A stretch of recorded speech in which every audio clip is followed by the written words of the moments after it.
पुराने वक्तों की बात है। कहानी का आगाज एक परफिजा पहाड़ी इलाके से होता है, जहां एक नौजवान जिसका नाम जैद था, दूर दराज के सफर पर निकला हुआ था। वो एक पुरअमन गांव नूरपुर में अपने मरहूम मामू के पुराने घर की विरासत संभालने जा रहा था।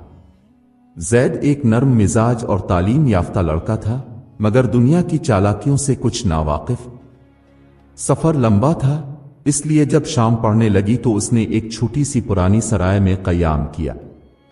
सराय के अहाते में एक सफेद दाढ़ी वाला फकीर बैठा हुआ था, जो लकड़ी के सहारे चलता और एक पुराना चुगा पहने हुए था। जैद ने फकीर को सलाम किया और पूछा, बाबा जी, अब कहां जा रहे हैं? फकीर ने मुस्कुरा कर जवाब दिया, बेटा, मैं भी नूरपुर जा रहा हूं। यह सुनकर जैद हैरान हुआ, क्योंकि यही उसकी भी मंजिल थी। दोनों ने खाने के वक्त एक ही दस्तरखान पर खाना खाया। बातों बातों में जैद ने बताया कि वो मामू के घर जा रहा है, जिनका नाम इनायत अल्लाह था। फकीर चौंक गया, बेटा, इनायत अल्लाह? वो मेरे पुराने दोस्त थे, तुम उनके भांजे हो? जैद ने सर हिलाया।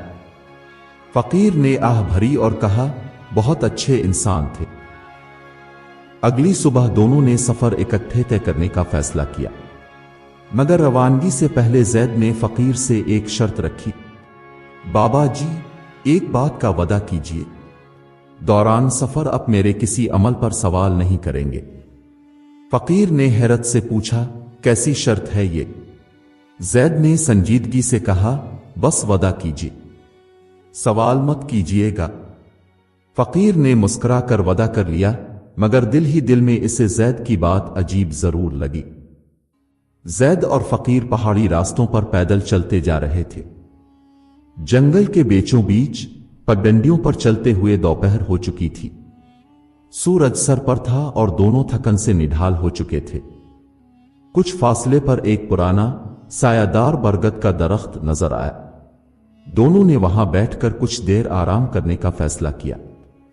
फकीर ने बिस्मिल्लाह कहकर थैले से सूखी रोटियां और थोड़ा सा सालन निकाला। जैद ने अपना खाना निकाला, मगर खाने से पहले इसने बेग से एक छतरी निकाली, इसे खोला और अपने सर पर तान ली, हालांकि वो दरख्त के गहरे साए में बैठे थे। फकीर हैरत से देखता रहा। इसकी पेशानी पर बिल पड़ गए, मगर वदा याद था, खामोश रहा। जैद आराम से छतरी थामे खाता रहा, जैसे कुछ हुआ ही ना हो। फकीर ने दिल में सोचा, ये पागल है या खुद को ज्यादा अक्लमंद समझता है? दरख्त का साया भी काफी है, फिर ये छतरी क्यों? खाने के बाद फकीर जब्त न कर सका और बोल ही पड़ा, बेटा, एक बात पूछो। जैद ने खामोशी से खाने का बर्तन समेटा, छतरी बंद की और संजीदगी से फकीर को देखा। बाबा जी, मैंने अब से शर्त ली थी, अब वदा भूल गए। उसका मतलब है कि हमारा साथ यहीं तक था। फकीर शर्मिंदा हुआ, बेटा, मेरी खता मुआफ करो, अब वदा करता हूं कि कोई सवाल नहीं करूंगा। जैद ने कुछ देर खामोशी अख्तियार की, फिर सर हिलाकर बोला, चलिए दोबारा सफर शुरू करते हैं। चलते चलते रात हो गई। दोनों ने एक सुनसान जगह रात गुजारने का इरादा किया। जैद ने कहा, बाबा जी, हमें ऐसा दरख्त ढूंढना होगा जिस पर चढ़कर रात गुजारे।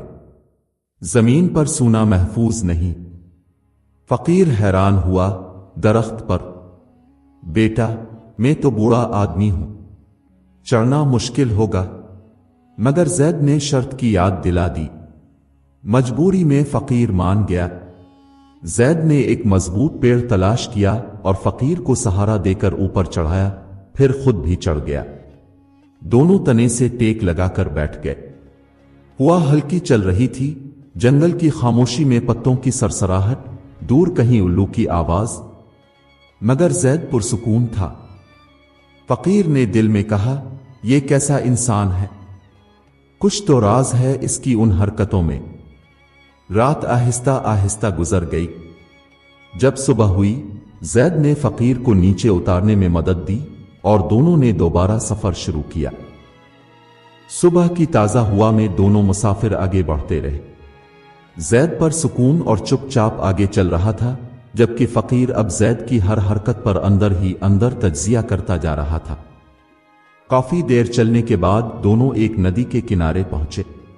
ندی میں پانی بہہ رہا تھا لیکن گہرا نہیں تھا، دور دور تک کوئی پل نظر نہیں آ رہا تھا۔ زید نے ندی کے کنارے کھڑے ہو کر کچھ دیر ارد گرد کا جائزہ لیا، پھر بولا، بابا جی، ہمیں اسی ندی کو پیدل پار کرنا ہوگا، کوئی اور راستہ نہیں۔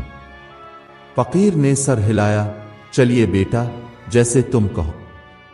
فقیر نے احتیاط سے اپنے پرانے جوتے اتارے، بغل میں دبائے اور پانی میں اترنے لگا۔ ادھر زید نے ایک لمحے کی بھی تاخیر نہ کی، اپنے نئے چمکتے ہوئے جوتے پہنے ہوئے ہی ندی میں اتر گیا۔ فقیر نے چونک کر اسے دیکھا، دل ہی دل میں بولا، یہ کیا عقل مندی ہے، نیا جوتا پانی میں بھگو دیا، یہ تو سیدھی سی نادانی ہے۔ مگر اب کی بار فقیر نے زبان نہ کھولی، شرط یاد تھی۔ وہ چپ چاپ اس کے پیچھے پیچھے ندی پار کرتا رہا۔ جب وہ دونوں پار پہنچے تو زید کے جوتے مکمل بھیگ چکے تھے، کیچڑ سے لت پت۔ فقیر نے فوراً اپنے جوتے دوبارہ پہن لیے، صاف اور خشک۔ اس نے زید کی طرف تنزیہ نگاہ ڈالی، مگر زید اپنے جوتوں کی حالت سے بے پرواہ آگے ہی آگے بڑھتا جا رہا تھا۔ فقیر کے دل میں دوبارہ خیال آیا، یہ نوجوان آخر کیسا ہے؟ کہیں یہ واقعی کوئی بے وقوف تو نہیں؟ چلتے چلتے وہ اپنی منزل نورپور کے قریب جا پہنچے۔ دوپہر کا وقت تھا، دھوپ تیز ہو چکی تھی اور بھوک بھی شدید تھی۔ زید پھر بھی نہیں رکا، اس کی رفتار میں مزید تیزی آ چکی تھی۔ فقیر ہانپتے ہانپتے بولا، بیٹا تھوڑا رک جائیں، کچھ کھا لیں، آرام کر لیں۔ زید نے ہلکی سی مسکراہٹ کے ساتھ کہا، بابا جی، بس کچھ ہی فاصلے پر ہمارا سفر مکمل ہو جائے گا، صبر کریں۔ فقیر نے اب کچھ نہ کہا، مگر اندر ہی اندر سوچتا رہا، یہ سفر نہیں، آزمائش ہے، مگر انجام تک پہنچے بغیر یہ معمہ نہیں کھلے گا۔ کچھ ہی دیر میں وہ دونوں گاؤں کے دروازے پر پہنچ چکے تھے۔ زید نے فقیر سے مصافحہ کیا اور کہا، بابا جی، میرا راستہ یہاں سے جدا ہوتا ہے، میں اپنے کسی قریبی عزیز سے ملنے جا رہا ہوں۔ فقیر نے رسمی طور پر اسے اپنے گھر آنے کی دعوت دی۔ میرے گھر میری بیٹی ہے، وہ بہت اچھا کھانا بناتی ہے، آج کے دن تم ہمارے مہمان ہو۔ زید نے شائستگی سے انکار کرتے ہوئے کہا، بابا جی، اب کی دعوت کا شکر گزار ہوں، مگر میں اس عزیز سے ملنے میں تاخیر نہیں کرنا چاہتا۔ اگر ٹھہرنے کی ضرورت پڑی تو کسی سرائے میں رک جاؤں گا۔ فقیر نے سر ہلا دیا، مگر دل میں پھر وہی خلش باقی رہی۔ زید رخصت ہوا، مگر جاتے جاتے ایک عجیب سی بات کہی، بابا جی، گھر پہنچی تو دروازہ کھٹکھٹا کر اور کھانس کر اندر جائیے گا۔ فقیر نے حیرت سے پوچھا، اپنے ہی گھر میں یہ سب؟ زید نے مسکرا کر کچھ نہ کہا اور رخصت ہو گیا۔ فقیر، جس کا نام حاجی نعمت تھا، گاؤں کے دروازے سے اپنے گھر کی طرف روانہ ہوا۔ دل میں عجب سی کیفیت تھی اس زید کے طرز عمل، چپ سادھ کر سفر کرنے اور ہر قدم پر غیر روایتی انداز اپنانے نے اسے الجھا کر رکھ دیا تھا۔ گھر کے دروازے پر پہنچتے ہی زید کی عجیب نصیحت یاد آئی، دروازہ کھٹکھٹا کر اور کھانس کر اندر جائیے گا۔ حاجی نعمت نے پہلے تو مسکرا کر اسے نظر انداز کرنے کا سوچا، مگر جانے کیوں ایک لمحے کو ٹھٹکا۔ پھر اس نے زور سے دروازہ کھٹکھٹایا اور ایک بار ہلکا سا کھانسا بھی۔ چند لمحوں بعد دروازہ کھلا، اندر سے ایک جوان لڑکی نکلی، نازک سی، بادب۔ یہ تھی حاجی نعمت کی بیٹی زینب۔ زینب نے چونک کر کہا، ابا جان، آپ نے دستک دی اور کھانسا بھی؟ ہاں بیٹی، بس یوں ہی، ایک نوجوان نے نصیحت کی تھی۔ زینب کے چہرے پر رنگ آ کر چلا گیا، شکر ہے ابا جان، ورنہ کیا؟ حاجی نعمت نے چونک کر پوچھا۔ زینب نے کہا، ابا، میں غسل خانے میں تھی، اگر آپ بغیر اطلاع کے آ جاتے تو میں گھبرا جاتی۔ हाजी नेमत हक्का बका रह गया। जैद की ये बात कितनी मामूली लगी थी, मगर उसने एक गैर मुतवक्के मसले से बचा लिया था। वो अंदर आया, बिस्तर पर बैठा और दिल ही दिल में सोचता रहा। ज़ैनब ने गर्म रोटी, मक्खन और गोश्त का सालन ला कर रखा। बाप बेटी खाने लगे। हाजी नेमत ने सारा सफर, जैद की बातें, इसकी शर्त, छतरी, दरख्त पर रात गुजारने और नदी पार करने के सब वाकयात ज़ैनब को सुनाए।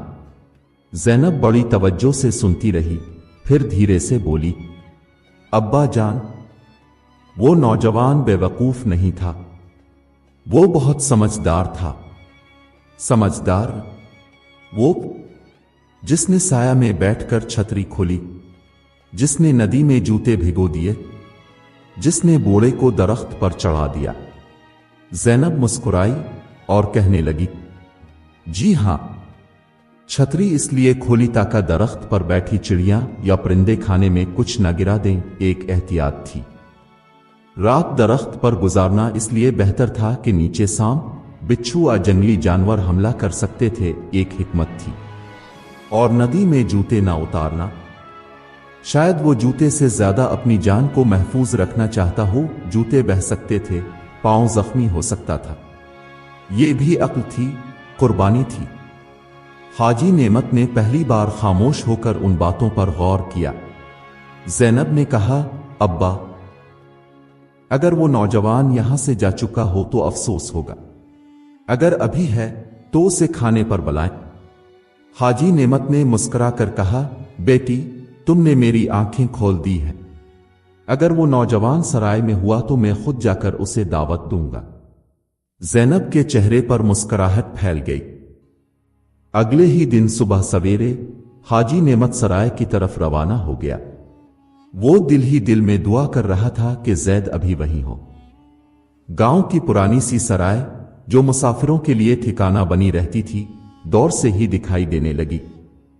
जैसे ही हाजी नेमत अंदर दाखिल हुआ, वो ज़ैद को देखकर खुश हो गया। ज़ैद सामान बांध रहा था, शायद वापसी की तैयारी थी। बेटा ज़ैद, हाजी नेमत की आवाज में अपनायत थी। ज़ैद ने मुड़कर देखा, बाबा जी, अब बेटा, कल तुमसे एक गुस्ताखी हुई थी, मगर आज मैं एक और बात के लिए आया हूं। मेरी बेटी तुम्हारी बहुत तारीफ कर रही थी। उसने कहा, तुम बहुत समझदार हो। ज़ैद ने हैरानी से पूछा, आपकी बेटी ने? हां बेटा, और उसने ये ख्वाहिश की है कि तुम हमारे घर एक बार मेहमान बनो। सिर्फ खाने के लिए आओ, फिर चाहो तो सराय वापस चले जाना। ज़ैद ने कुछ सोचा, फिर सर हिलाकर कहा, अगर ये दावत बेटी की तरफ से है तो इनकार मुमकिन नहीं। मैं शाम को आ जाऊंगा। शाम को ज़ैद उनके घर पहुंचा। हाजी नेमत ने दरवाजा खुद खोला और निहायत इज्जत व एहतराम से ज़ैद को अंदर बुलाया। ज़ैनब ने अंदर बैठक में खाने का इंतजाम किया हुआ था। खाने की खुशबू से घर महक रहा था। गोश्त, कबाब, चपातियां, सब कुछ तैयार था। ज़ैनब ने खाने को मुलाजिम के हाथ भेजा, मगर साथ एक शर्त भी, जब खाना ज़ैद के सामने रखो तो ये शेर जरूर कहना, चांद की 14वीं रात और आसमां पर तारे घने घने, चार बुर्ज मस्जिद के चारों कोने में खड़े खड़े। मुलाजिम ने हैरत से शेर याद किया, खाने का थाल संभाला और अंदर चला गया। ज़ैद के सामने खाना रखते हुए इसने शेर पढ़ दिया। ज़ैद ने सालन पर नजर डाली, रोटियां गिने और फिर मुस्कुरा कर जवाब दिया, अपनी मालिकन से कहना, चांद की 14वीं रात और आसमां पर तारा कोई कोई, चार बुर्ज मस्जिद के, इनमें से एक गिरा हुआ। मुलाजिम ने वापस जाकर शेर ज़ैनब को सुनाया। ज़ैनब का चेहरा संजीदा हो गया। सच सच बता, सालन में से बोटियां खाएं और रोटी?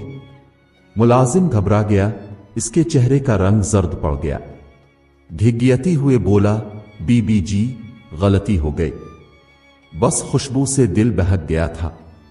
ज़ैनब ने सख्ती से कहा, तेरी नौकरी खत्म। तो एक मेहमान के साथ ये बददियानती कर सकता है? تو किसी के साथ भी कर सकता है। रात का खाना खत्म हुआ, जैद रुखसत होने लगा तो हाजी नेमत ने ज़ैनब से पूछा, बेटी ये सब तुमने कैसे सोचा? ज़ैनब ने कहा, अब्बा जान, मैंने इस नौजवान की अक्ल देखी थी, इसके हर कदम में हिकमत थी। सोचा क्यों ना उसकी आजमाइश की जाए। इसका जवाब भी हिकमत से भरा हुआ था। हाजी नेमत देर तक सोचता रहा और आखिर कहने लगा, बेटी तुम हो भी समझदार और वो भी। मैं समझता हूं कि तुम दोनों एक दूसरे के लिए बेहतरीन हो। अगर तुम इजाजत दो तो मैं ज़ैद से रिश्ता की बात करूं। ज़ैनब ने शर्मा कर कहा, अब्बा जान, जैसे आपकी मर्जी। सुबह का वक्त था, धूप की किरणें धीरे धीरे सहन में उतर रही थीं।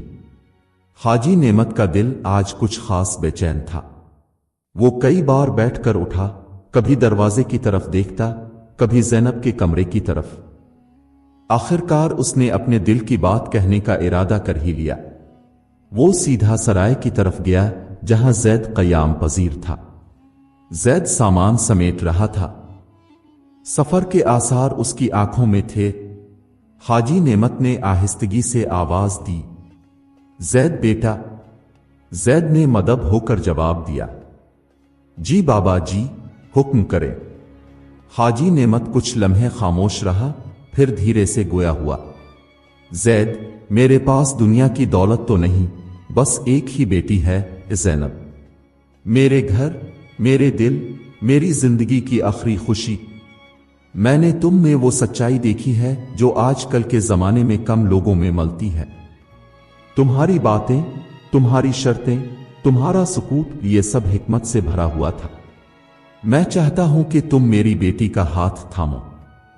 क्या तुम मेरी बात कबूल करोगे? ज़ैद खामोश हो गया। इसके चेहरे पर गहरी संजीदगी छा गई। फिर इसने नजरें झुकाईं और आहिस्ता से कहा, बाबा जी, ये आपका बड़ा करम है।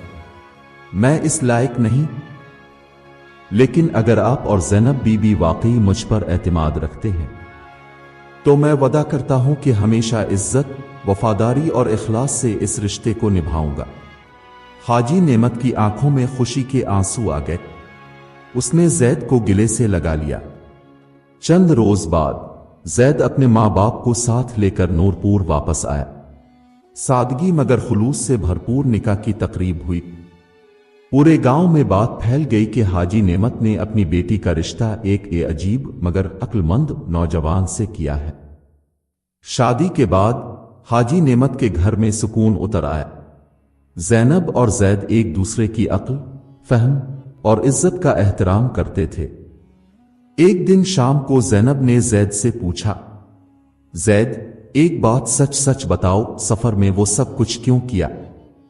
छतरी, दरख्त, जूते, वो शर्त? ज़ैद ने मुस्कुरा कर कहा, ज़ैनब, इंसान के किरदार की परख सफर में होती है। बाबा जी की नरमी, उनका सब्र और उनका दिल जांचना जरूरी था।